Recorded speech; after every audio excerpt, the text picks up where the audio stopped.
வாங்க இன்றைக்கி நர்சரியிலிருந்து வாங்கிட்டு வந்த பீஸ் லில்லியை ரீபாட் பண்ணலாம். இந்த செடியை ரெண்டாக பிரித்து 2 பாட்டில் வச்சுக்கலாம். அதுக்கான மண் கலவை 3 பங்கு செம்மண், 1 பங்கு கொக்கோபீட், அரை பங்கு பெர்லைட், கொஞ்சம் தொழு உரம், வேப்ப புண்ணாக்கு இதெல்லாம் ஒன்றா மிக்ஸ் பண்ணி பாட்டிங் மிக்ஸை ரெடி பண்ணிக்கலாம்.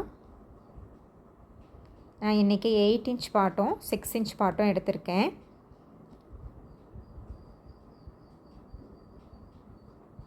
இது 8 இன்ச் பாட்.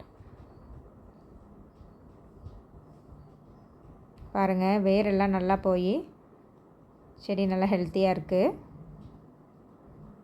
இதை ரெண்டாக பிரிச்சுக்கலாம்.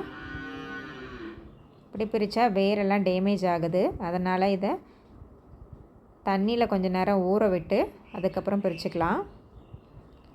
பாருங்கள், வேருக்கெல்லாம் எந்த டேமேஜும் இல்லாமல் நல்லா பிரிஞ்சு வந்துடுச்சு. இதை 8 இன்ச் பாட்டில் பாட் பண்ணிக்கிட்டு இன்னொரு பிளான்ட்டை 6 இன்ச் பாட்டில் பாட் பண்ணிக்கலாம்.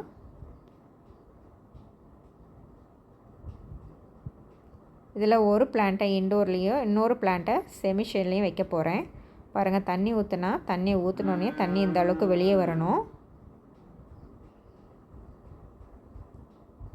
இன்டோரில் வைக்கிறதுக்கு முன்னாடியே ஒரு 15 டேஸ் செமிஷேடில் வச்சுட்டு அதுக்கப்புறம் தான் இன்டோரில் வைக்கணும். தேங்க்யூ.